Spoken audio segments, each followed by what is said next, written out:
Welcome to the Redeemed Vision podcast, where we bring sight to the blind and freedom to those enslaved by our pornified culture. Here, we dive into hard but important topics, such as pornography, sexual identity, true freedom, real love, and living marriage well. Go deep with us as we uncover what redeemed vision means for each of us living in the world today. Come to know yourself, the power of redemption through Jesus Christ, the joy of laughter, and how to live in gratitude and wonder. This is Redeemed Vision.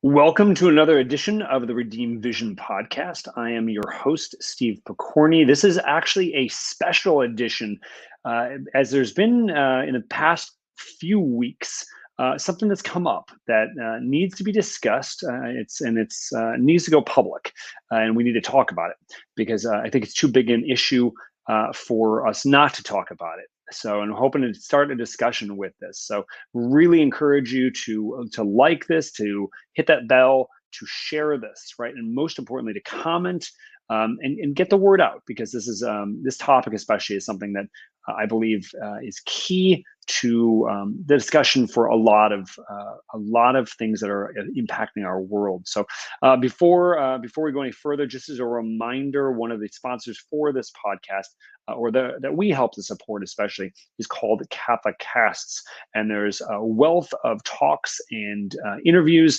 and a variety of retreats on Catholic Casts. That's Catholic Cast with one C, CatholicCast.com. You won't find this anywhere in the world, and it's about a little less than $10 a month. It's a very low cost, and it's going to help you to go really deep into your Catholic faith, to learn more, so that you can share more, so you can be more, right? So also, the Redeemed Vision podcast is an outreach of Freedom Coaching, freedom-coaching.net. We work with some of the most broken men and women to transform desires. Not us doing that work, but grace doing that. We help work to transform those who find themselves trapped in pornography use and also unchaste behavior. And we would be honored to serve you or someone you know and someone you loved. Also, keep your eyes peeled on a little organization known as formed.org. Something very big is coming very soon. I can't say much more than that, but do keep your eyes peeled on that, and we will be making a much bigger announcement very soon. So, what's all the hubbub? Why are we doing a special edition? Because normally when you're listening to the Redeemed Vision podcast, I'm going to give a little hullabaloo of something that's going on, something I've experienced, and then we'll get into a discussion with one of our great guests that come on this podcast. Well, I've been meaning to record this for a while now, a couple weeks, and I experienced a good deal of spiritual warfare, and from massive dark thoughts coming over here. I needed to pray through things. And then got sick, got a sinus infection, which is just, the sinus infections are the bane of my existence. And it shut me down for about 2 days, praying through it and realizing I needed to surrender this. So finally getting back on my horse, shall we say, the proverbial horse. And now we're able to enter into it. And what we're talking about today, the topic of this podcast is the question. The question is attraction just lust? And this was inspired, where this kind of came up for me, was a recent discussion with Matt Fradd of Pints with Aquinas. Many of you are probably very familiar with his work, and Dennis Prager, who is the founder of Prager University, does incredible work. Both of them do incredible work, and I found value in so many things of what they are sharing, and everything that is discussed here in this podcast, this edition. This is not to bash these men by any means. They have incredible wealth of knowledge. They are very faithful men, or striving to be faithful in their realm of experience, and helping to bring sanity in what is often an insane world. So they recently had a debate on pornography, and you can check this out on the Pints of Aquinas YouTube channel. And Dennis Prager, he's an older gentleman who expressed he was on with Jordan Peterson, was being a discussion about attraction and pornography came up in that discussion. And Matt, apparently Des Prager was in Steubenville, Ohio at Franciscan University, and Matt wanted to speak with him about this, but he said, like, I'm happy to have you on my show, but you got to talk about this issue. Otherwise, I can't have you on it. So, much to Dennis Prager's agreement, much to his honor, I would say, he said, "I'm an open book. Let's talk about it." Okay, and but I would say there was elements of the conversation that missed the mark, and so we need to clear the air. We got to set the record right because it leads to a lot of misinformation. Okay, so because pornography. Which, and the way we define pornography here on this podcast is that pornography is any image, written, or audio that's trying to get us to use another person as a means of one's own selfish sexual gratification. Okay, and so, and this again, it can be visual, written, or audio, is harmful to all segments of civilization, and we would say definitively, unequivocally, that pornography use is in no way, no how a good thing here. So the critique is coming from this perspective, this framework here, and it's not to bash anyone. I want to turn this into a constructive criticism, but it's a criticism that must be made, right? And it's basically the overarching theme is if we simply focus on addressing a symptom of a severely disordered society, we can't heal it. We've got to get to the source of it. So there's three main problems with the debate that we need to address. So, and I'm gonna do my best to articulate this to the best way possible. So I'm asking for, again, we're throwing this out into the worldwide interwebs to hear this from the best possible way, and hopefully this opens up an even more broader discussion. So, Dennis Prager. He has stated that his own father, as a married man, had Playboy magazines from the time that, from as long as he can remember, as long as Dennis can remember, in their home. So, and Dennis repeatedly defended his own father's behavior and stated as basically they remained married for 72 years. Now, again, I can't judge the heart. I don't know what was going on inside of that of the father's heart. I wasn't there, right? None of us were there, right? But I do wonder, how did Prager's mother feel about having images of nude women in her home and her bedroom, right? And the other thing to keep in context is Dennis Prager himself has been divorced twice, married 3 times, but he doesn't think it's a problem for men to look at Playboy type pornography. Now, again, let's get some terms down here. Playboy type pornography, the stuff that Hugh Hefner originally launched in the 1950s and even 60s, were women who were posing. Okay, remember, pornography is designed to attract lust. That's what it's designed to do. Okay, and so this is not hardcore pornography. There's not intercourse going on here. But Prager states that pornography use is not an act of adultery, because he believes that you can only commit adultery with one's genitals. This is actually stemming from his own Jewish background. Okay, and again, he's a genius in many, many ways, but I believe he's off the mark on what's here. What was not taken into account by Prager, and this is my first criticism here that we need to address. What was not taken into account by Prager, and what Matt Fradd did not bring up as a rebuttal point, was what is the source of where our actions begin? Where exactly does an act of adultery start? So for Prager, this doesn't really matter, right? You can doesn't matter what's going on in the heart as long as the action is suitable, right? According to moral law, according to the Jewish law. I'm assuming that's on that point, and obviously in accordance with what is believed to be Judeo laws. So, but Jesus Christ has something differently. He says something differently. You've heard it said, this is Matthew 5:27 and 28. You've heard it said that you should not commit adultery. But I say to you that if you look with lust, you've already committed adultery with her in his heart. He's already committed adultery with her in his heart, right? So here's the point we want to drive home on this first criticism. If we're using pornography intentionally, regardless of the type of pornography, whether it is Playboy type pornography or harder pornography, the purpose of that is to arouse lust in the heart. So just as individual private behavior in our bedrooms, or maybe it's a behavior with someone else, it affects the development of who we are as human beings. And thus, this influences our behaviors. When we view pornography, that doesn't just stay within the person, right? I can't just do whatever I want in my bedroom and think it's not going to affect my interactions with other people eventually when I leave my room, right? Inevitably, this is going to influence my worldview and the life I live from such a perspective, right?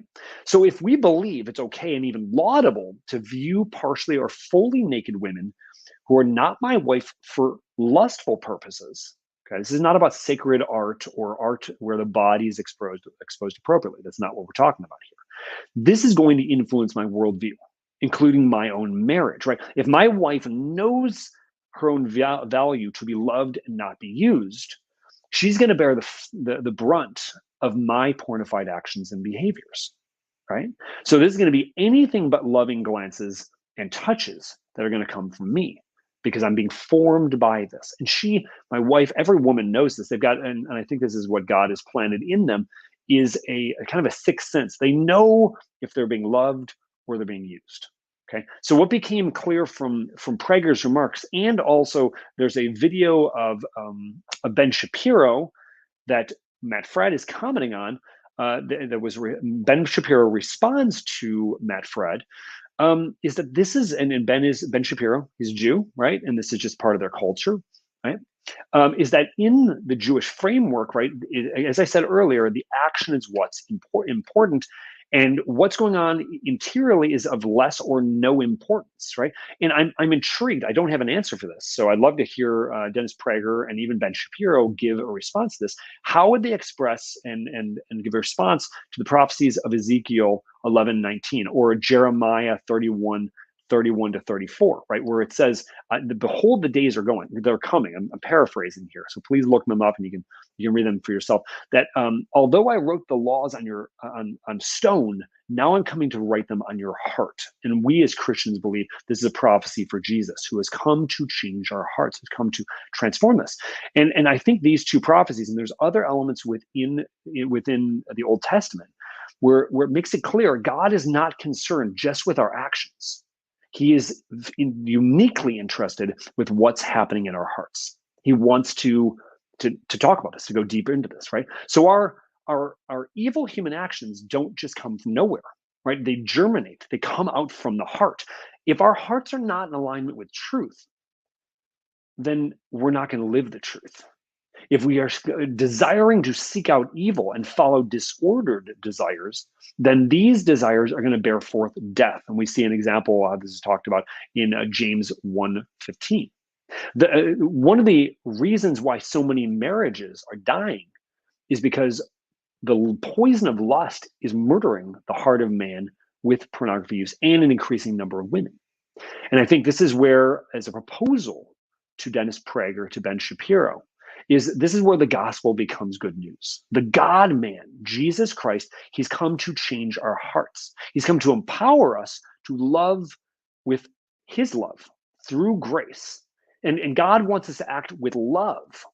And that's actions, again, flow from our heart so that we can reveal his love to the world, right? And so we've got to take a good, hard look at our culture, right? And it's not criminal. I hope it's not criminal.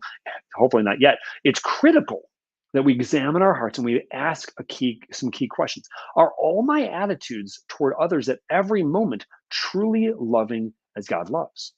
Or do I need to go to the divine physician for heart surgery, right? And if we're really honest about this, we know we can't do this on our own power. And this is exactly what Jesus came to do. He came to help us with this, right? And if we're honest and we have a little bit of humility, this can bring about a whole lot of healing for ourselves and for those who are closest to us. So that's point number one. Point number two is, as I mentioned before, Prager, in defending his use of Playboy images, he decries other forms of pornography. And this is where also a criticism of Matt Fradd on this is Matt doesn't address what's coming next here, right? We've got to ask the question, because and I say this to Matt is Matt is well versed in the world of pornography, and I know that he talks about this. I think he missed this point. That's just here, not to say it was an intentional silence on his part. So we have to ask this question: why aren't the types of pornography found on most pornography sites today like what we find in Playboy? Well, it has to do with escalation. And very briefly, there's a lot of chemicals that are stored up in the brain while a person views pornography. One of those is dopamine. So this chemical gets released and it basically hits a receptor in the brain. Okay. And thus we derive pleasure. Dopamine is a pleasure chemical, that's especially. So we get pleasure from lots of activities, but an activity involving human sexuality directly and explicitly brings often a much higher level of pleasure. And when you have a greater frequency of the same activity, such as watching pornography, the dopamine receptors, if we keep watching it over and over and over, the receptors in the brain shrink. So in order to attain a similar amount of pleasure, a different variable needs to be introduced. So I'll give you an example, right? Episode 4, Star Wars. Most people have seen this, right? When you first saw this, right, your mind was probably blown, like, oh my gosh, lightsabers and the Force, and there's that ugly guy in the mask, right? But after you watch it a few dozen times or less than that, right, you probably don't feel the same way. And then, for instance, you're on YouTube and you're checking out a new trailer for a movie comes across. You're like, ooh, that's exciting, new things, right? And then episode 4 of Star Wars becomes a quaint memory, right? In a similar way, the original thrill for a viewer of pornography, if they started out with Playboy-like images, they do that enough, it satisfied them for a while, but no longer. Now they need something more exciting when they first started watching pornography. So a person might start with these Playboy-like images, but because the way the brain is wired, as well as our ease of access to images and activities, a viewer finds themselves down a rabbit hole that they never dreamed was possible, right? The violent content.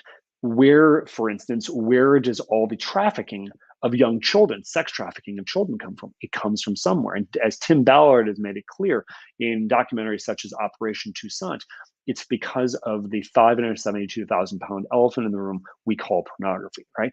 And we see this all the time in freedom coaching, right? Innocent, quote unquote, innocent porn that started out as an 8-year-old is a yawn fest compared to the seemingly endless categories of hardcore pornography that are available at a click of a button.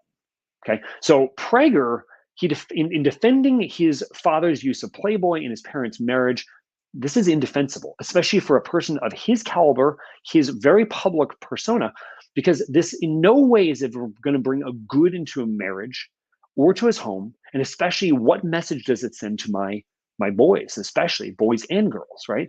It says it's okay for a man to use women.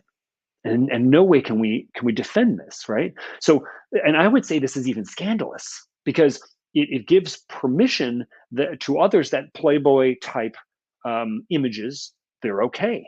And remember, consequence, right? And the Old Testament talks about this. I will visit consequences to the generations, 3 or 4 generations down there, right? If these sins are unchecked in the heart of a father, it's going to bear fruit in the life of his son and beyond, right? So Prager's approval, and that's what it sounds like in his defense. So correct me if I'm wrong. Please correct this publicly.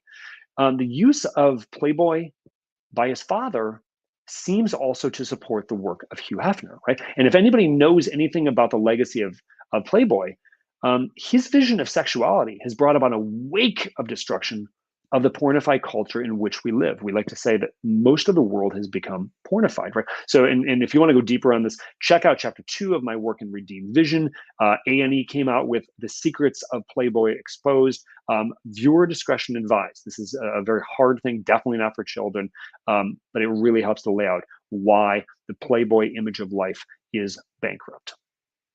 Third critique is we need to define some terms here.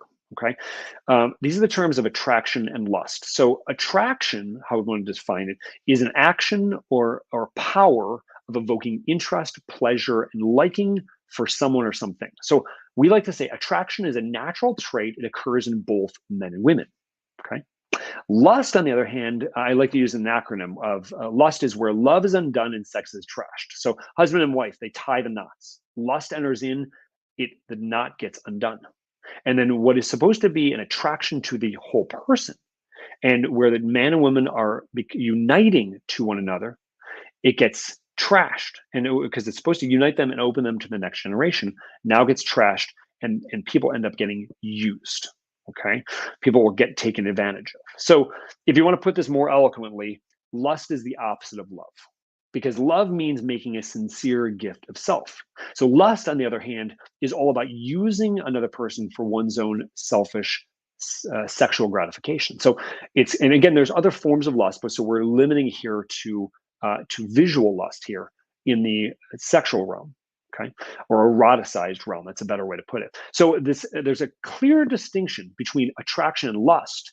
Let's make it clear. So attraction, while being a natural occurrence, lust is a perversion of a God-given gift. Okay, so beginning about 7 minutes on the interview of Prager and Prager versus Fred. Prager states, "I do not know how you have sexual desire for your wife and have no lust for her." And hearing this, my heart just, oh my gosh, how would his wife, or shall we say his 3 wives, being divorced and married, what do they think about that, right? Because another part of the clip, he talks about how we've romanticized sex, that romance is meant for outside of the bedroom, sex is meant for inside the bedroom, right?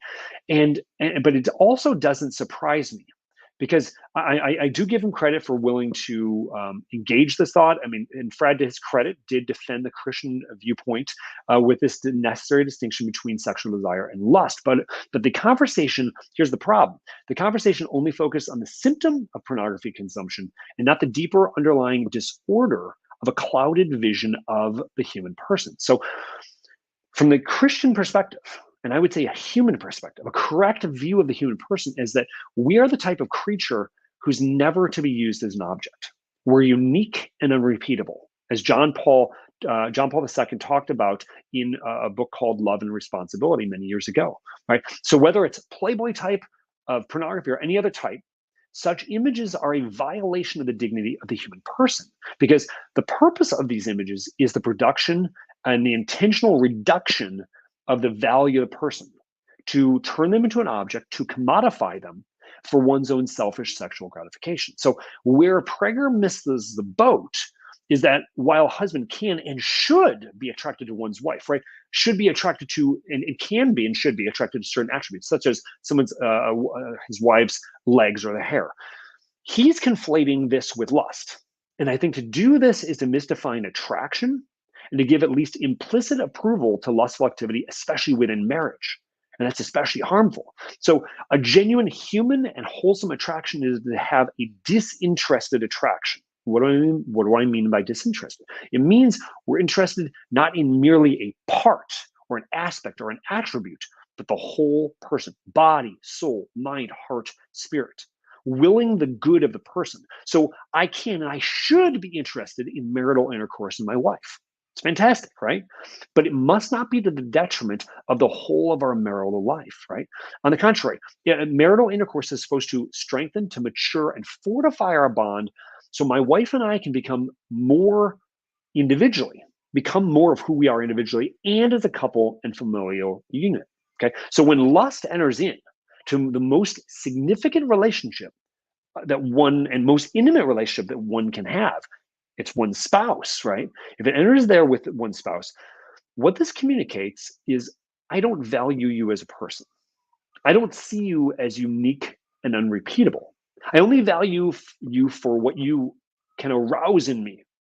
And then when that disappears, which most certainly will if we stay together long enough, or maybe for just 2 months, right? Then I'll find someone or something else to replace you. right? And this is what we find in a lot of marriages, right? That the limerence, the initial attraction disappears, and then what happens is we find ourselves not as excited, and we're not as brought in on this, and then I need to find something else, whether it's images through pornography, whether it's someone else, or there can be going down some very dark rabbit holes. I mean, so let's ask this question, right? And especially I say this to the ladies, right? Are you interested, right? If you know your God-given dignity and worth, are you really interested in the attitudes that are expressed that we conflate attraction with lust, right? Do we see how hurtful such attitudes can be? Do we see how damaging this is to the value of both the person and the relationship? And if we can see this, and sadly many people can't, then we need to re-look at this, right? We need to go to the maker of all things, the one who can give us redeemed vision to help us to have a crystal clear distinction between attraction and lust, and make that distinction known, the proper way of living out the fullness of attraction through our words and actions, and also to make it clear that lust has no place in our life, especially in the most intimate part of our home, in our bedrooms, right? So my challenge to sum this up, my challenge to Dennis Prager, even to Ben Shapiro, is that they dig in, but especially to Dennis Prager, to dig in deeper to this issue of attraction versus lust, to not conflate the two, to not settle for use, but demand more of men and women, to seek real love through thoughts, through words and actions, right? And I say, and as an encouragement, he's got an amazing platform. Use this, right? We definitely need to use this, because how many people do not feel valued as persons? How many things in our world that we're having problems with is because of the commodification of persons that starts with a pornified vision of life, right? And so this can be healed. And so we live in a pornified world that's lost its rational mind and soul. And so I encourage Dennis Prager. He has an amazing platform to use it for well, but this has got to be corrected, because I think it undercuts so many of the other messages that he's trying to communicate. And I also invite him to take another look into the person of Jesus Christ, right? He has much more to offer than our world's pornified understanding of the human person and relationships. And it's he who can empower us to live a redeemed sexual attraction. So I want to thank you for, if you stuck with this and listening through this. I invite you, please post your comments below, post questions. Let's start a bigger discussion on this, because I think it's critically important to get into the root here. Attraction is good. Feel attraction, feel all of it. But attraction, God-breathed attraction, is not lust. Lust is so far removed from that. And in fact, to paraphrase C.S. Lewis, who once said, lust is a weak, whimpering, whispering thing compared to the desire, and in this case, we can say an attraction that arises once lust has been killed. So I'm Steve Pokorny. I'm the founder of Freedom Coaching. We can be found at freedom-coaching.net. Remember, nothing is wasted. Everything is redeemable. And may everything we do give glory to the Father, the Son, and the Holy Spirit, as it was in the beginning, is now, and ever shall be, world without end. Amen. Until next time, God bless.